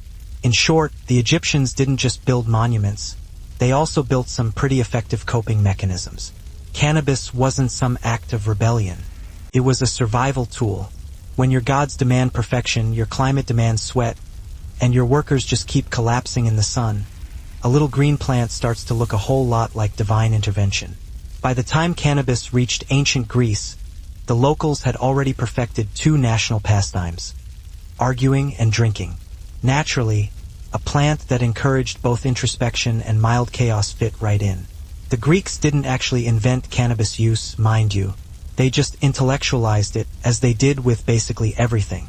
To them, nothing was sacred until it had been thoroughly debated, carefully categorized, and turned into a symposium topic. And so began the truly philosophical relationship between weed and wisdom, or, as Plato might have called it, the Republic of Chill. Greek physicians like Hippocrates and Dioscorides wrote about cannabis in their medical texts, praising its ability to treat inflammation, earaches, and pain of the inner self, which might actually be the very first recorded diagnosis of existential dread. They weren't exactly rolling joints under the Acropolis, but it's safe to say the stuff was around and probably discussed in that overly serious tone that somehow made everything sound incredibly profound. Just picture a symposium. A smoky hall, cups of wine, a half-dozen philosophers reclining on couches, and someone casually mentioning, "My friends, what if reality is actually just an illusion?" Cue lots of thoughtful nodding, heated debate, and someone coughing in the corner because they took just a little too much of that medicinal incense. The steadfast blues often represented the conservative elite, the well-entrenched establishment class, the kind of people who eagerly toasted Jupiter before even thinking about raising oppressive taxes. The passionate greens drew unwavering support from the thriving merchants and the perpetually restless working poor, always noticeably louder and more demonstrative. This intense rivalry occasionally turned downright deadly. Violent faction-based riots regularly erupted throughout the sprawling city streets, tearing apart peaceful neighborhoods and sacred temples alike. Even the emperors themselves brazenly took sides in these ever-escalating conflicts. The ruthless Domitian actively supported the passionate Greens. The notoriously insane Caligula adored the disciplined Blues so passionately that he once notoriously dined right in their stables. The flamboyant Nero, ever the theatrical performer, rather grandiosely declared himself the honorary charioteer of all the prominent factions, though, quite conveniently, he always seemed to win every race. The knowing crowd fully understood that the fiercely contested races were, more often than not, deliberately rigged, but willingly pretending not to notice was simply part of the wild fun. The raucous circus effectively became Rome's carefully engineered pressure valve. When taxes rose to oppressive levels or critical grain shipments inexplicably failed to arrive, the angry mob generally didn't storm the Senate building. They instead booed the startled emperor during the intensely contested races. These boos undeniably mattered. One poorly received spectacle could easily spark dangerous uprisings. The hapless Emperor Justinian learned this particularly brutal lesson centuries later in distant Constantinople, when chaotic faction-based riots at the sprawling hippodrome nearly destroyed the entire city. Rome, as always, had already written the definitive manual. The others were merely copying it. At 77 years old, Eleanor could have easily retired to a quiet convent. Instead, she mounted her horse once again, traveling across Aquitaine to secure support for her youngest son.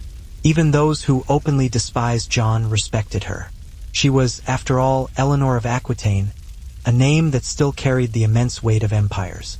But John's reign quickly descended into a spiral of intrigue and suspicion. He quarreled endlessly with his barons, alienated the church, and betrayed those who had once protected him. Eleanor, wise enough to recognize the pattern, gradually withdrew from court, her heart heavy with the knowledge that she had raised both magnificent lions and treacherous jackals. Her last great act came when she arranged the marriage of her granddaughter Blanche of Castile to the French heir, a gesture meant to secure a fragile peace between two realms long soaked in each other's blood. The old queen had spent her life surrounded by betrayal, scandal, and war. But in her twilight years, she finally achieved something that her kings never could: a fleeting but genuine peace. And for Eleanor, that was more than enough of a victory. By the dawn of the 13th century, Eleanor of Aquitaine had outlived nearly everyone who had ever tried to control her. 2 kings, countless lovers, and numerous enemies, all were gone. She remained a living relic of an age that she had profoundly shaped with her sharp wit and iron will. At nearly 80 years old, she was both revered and feared, a living legend whose very name could silence an entire room. From her residence at Fontevraud Abbey, Eleanor ruled not from a throne, but through an extensive and influential correspondence. Her letters moved armies, negotiated treaties, and reconciled estranged nobles. Kings and bishops still sought her counsel, knowing that age had not dulled her keen instincts. The Greeks didn't really see cannabis as being scandalous. They just saw it as, well, natural. It grew in the wild, it cured ailments, and it occasionally caused the kind of profound clarity that could completely ruin friendships. Soldiers used hemp to heal their wounds, while deep thinkers probably used it to inflict wounds on logic. Everyone had their own angle. Even Herodotus, the travel blogger of the ancient world, wrote about the Scythians and their joyous, smoky rituals. The Greeks admired it, of course, but they also pretended to be just a little bit above such uncivilized behavior.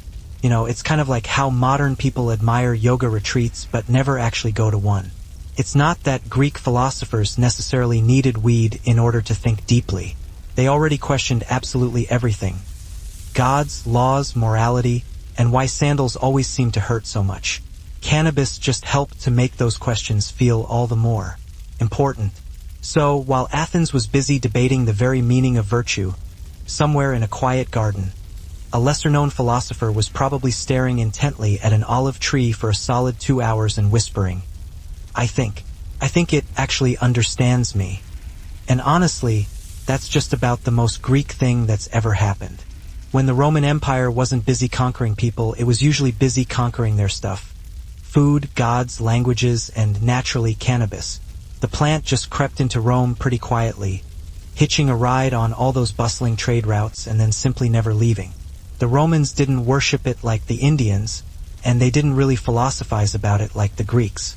They mostly just used it, complained about it, and wrote up very detailed manuals on it. To a Roman, cannabis was strictly practical. They used its strong fibers to make ropes, sails, and tents, all essential gear for an empire that couldn't ever seem to stop invading new places.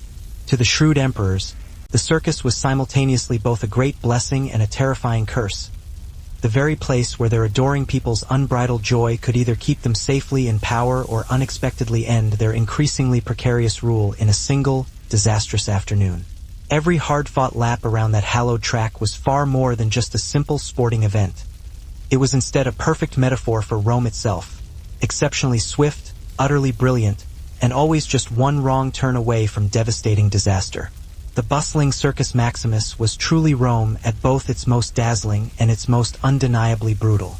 Beneath the wildly cheering crowds and blaring, festive music lay a carefully orchestrated ritual of intentional destruction. The hard-fought races were undeniably spectacles of both vibrant life and untimely death, and the pragmatic Romans, ever honest and open about their darkest appetites, found both to be equally thrilling. Those truly spectacular crashes, those highly anticipated naufragia or shipwrecks, were, in reality, the very soul of the entire show. They unfortunately happened so frequently that the hardened spectators gradually began to treat them as divine interventions from the uncaring gods. When a speeding chariot smashed violently into the spina, some swore they even saw the ancient gods themselves actively deciding fates in the billowing dust. Horses screamed in agonizing pain and abject terror. Intricately carved wheels splintered into countless pieces, and the now unconscious drivers were violently flung like discarded ragdolls. The exceedingly lucky ones were immediately trampled to death. The exceedingly unlucky ones were instead dragged mercilessly around the dusty track by their own tangled reins until finally only the spooked horses eerily crossed the finish line. Yet the bloodthirsty crowd audibly cheered far louder for the agonizing deaths than they ever did for the thrilling victories. Chroniclers called her a woman whose heart was never truly conquered. even though she had spent her entire life surrounded by men who had certainly tried. Yet the whispers and rumors never completely ceased. To the church, she remained suspect, too worldly, too intelligent, and far too proud. To the poets, she was the very embodiment of courtly love, the muse who had somehow managed to make adultery seem poetic and scandal undeniably fashionable. To her descendants, she was a constant reminder that royal blood often came with a powerful taste for chaos. Her lineage would define the course of European history for centuries to come. Through her sons and daughters, she became the ancestor of kings of England, France, and Castile. The great wars that would later tear these kingdoms apart, including the devastating 100 Years' War, could trace their roots back to her complex dynastic web. Even in death, Eleanor ensured that Europe would never forget her. But it wasn't just her considerable political legacy that endured. She had fundamentally changed the role of queenship itself. Before Eleanor, royal women were often treated as mere pawns in the game of dynastic politics. After Eleanor, they became players in their own right. Eleanor's extraordinary life had irrevocably redefined what it meant to be powerful and female in a world that was still overwhelmingly ruled by swords and sermons. She ruled through influence, through charm, and through her sharp intellect, a subtler but far more enduring form of conquest that outlasted every empire her husbands had built. In 1204, Eleanor passed away peacefully at Fontevraud Abbey, where she was buried beside Henry II and Richard the Lionheart, two men who had loved her, defied her, and never truly escaped her considerable shadow. Her tomb, carved with serene dignity, shows her reading a book, not a rosary, not a sword, but a story. Hemp ropes hauled ships all across the Mediterranean Sea, tied up unruly prisoners, and occasionally even doubled as laundry lines for toga wearers who were absolutely soaked in regret. If Rome had an official motto, it might have been Veni, Vidi, Vaped. Eventually, doctors loved it too. The famed physician Dioscorides, yep, the very same Greek guy, because Rome borrowed him just like they borrowed everything else, actually recommended cannabis for earaches, gout, and any kind of joint pain, which, to be fair, was probably half the darn population after years and years of marching, fighting, and those notorious public orgies. It was also said to reduce sexual desire, which was exactly the kind of prescription that would instantly make it incredibly unpopular with the Senate. Meanwhile, Roman women used cannabis-infused oils for beauty treatments, claiming it softened the skin and eased all those mysterious female complaints. Given the rather questionable quality of Roman plumbing and diet, those oils were probably the nicest thing their bodies experienced all year. But don't go picturing marble statue stoners lounging around the forum all day. For Romans, intoxication was primarily a moral issue. Wine was perfectly civilized. Hashish, on the other hand, was highly suspicious. Anything that made you feel just a little too happy without proper taxation was definitely a problem. So, while hemp was absolutely everywhere, actually smoking it was mostly reserved for foreigners, traveling mystics, and that one weird uncle who just never seemed to stop talking about the stars. Still, it spread steadily through the empire like gossip at a bathhouse. Roman soldiers carried hemp seeds with them to distant provinces, unknowingly turning half of Europe into potential farmland for the world's most versatile weed. From Britain to North Africa, cannabis took root quietly, stubbornly, just like every single idea that Rome ever tried to suppress. The tumultuous circus simply wasn't a place for underserved mercy. It was instead a cruel and unforgiving mirror reflecting true Roman values. Unwavering discipline, unmatched courage, and breathtaking spectacle mattered far more than mere survival ever could. When a helpless driver inevitably crashed, the bloodthirsty audience would suddenly rise as one unified mass, loudly shouting his name, openly honoring him not as a tragic victim, but instead as a genuine hero who willingly gave absolutely everything he possessed to the demanding race. The mangled dead didn't simply leave quietly. They instead became celebrated legends swirling in the dust. The scattered wreckage didn't just stain the pristine sand. It actively fed the insatiable hunger of the thriving city.